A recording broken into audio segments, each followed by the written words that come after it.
Hello दोस्तों, मैं आपकी कुमकुम भट्ट नमस्ते प्रणाम करती हूँ। बहुत ही सुंदर देवर और भाभी का नोक झोंक लेके आई हूँ।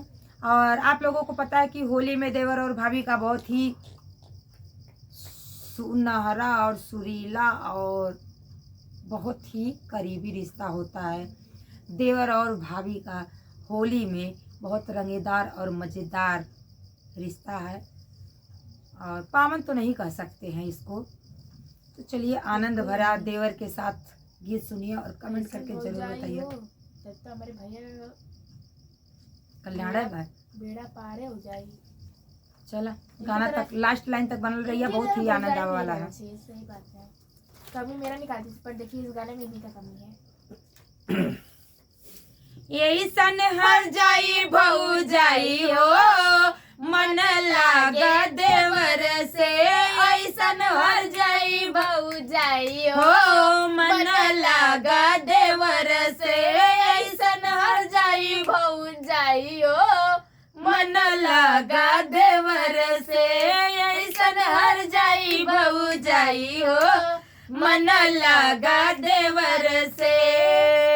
7 साल बलम संग रहले, 7 साल बलम संग रहले, तबो बाझिन कहलाई हो, मन लगा देवर से। तबो बाझिन कहलाई हो, मन लगा देवर से। जब कोनो काम करना रहना तो का करी, जब बाजी ने रह गई अब देवरे के लगे जब देखा कठे गदेला लेके आवत बाटी। बस लास्ट लाइन तक बना लोगन। ये देख ला पेड़ पार हो गया। अरे 7 साल बलम संग रहले, 7 साल बलम संग रहले, तबो बाजिन कहलाई हो, मन लगा देवर से। तबो बाजिन कहलाई हो, मन लगा देवर से। ऐसन हर जाई भऊ जाई हो, मन लगा देवर से। ऐसन हर जाई भऊ जाई हो, मन लगा देवर से। ऐसन हर जाई बहु जाई हो, मन लगा देवर से। कमा गरियावा बहुत गरियावा तू। अरे का करो, वो कम गरियावा कंट्रोल करला, कुछ बड़ी है भौजी है।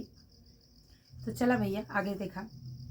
9 साल देवर संग रहली, 9 साल देवर संग रहली, 9 गदेलक माई को, 9 गदेलक माई हो, मन लगा देवर से। 9 गदेलक माई हो, मन लगा देवर से।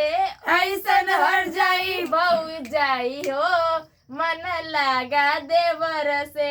ऐसन हर जाई बहु जाई हो, मन लगा देवर से। ऐसन हर जाई भऊ जाई हो। हम ना देखा थी का पर थी, हम लगा ले।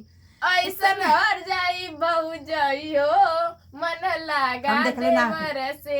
ऐसन हर जाई बहु जाई हो, मन लगा देवर से।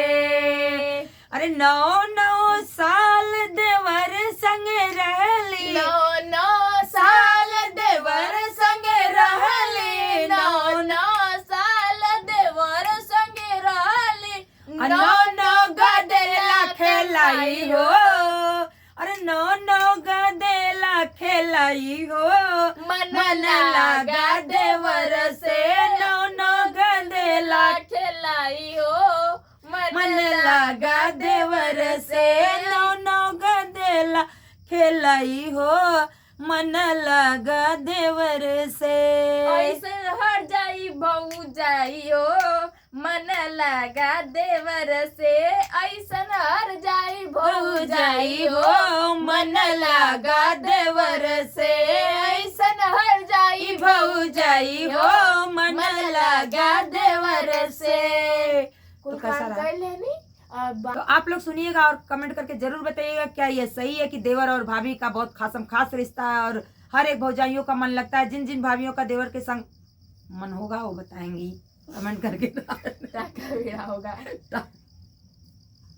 होली वाला गीत है और कुछ ऐसा ना है भैया, अपने दिल पे मत लिया, न देवर न भौजी, केहू जने मत लिया। हाथ जोड़ के विनम्र निवेदन बाटे, बस खाली बता दे जाए कमेंट में। पहली बात इनकी देवर ही नहीं। हमरे भैया देवर ना आवा या नाते बहुत पछतात थी, बहुत रोवत थी, लेकिन हंस के तोरे लोगन के समन्वय आवत बाटी का करी। होली आवेले बहुत रोवाई आवेले, लेकिन का कह सकी, तोरे ही लोगन के सामने हंस ले बोल ले तो ही लोगन से।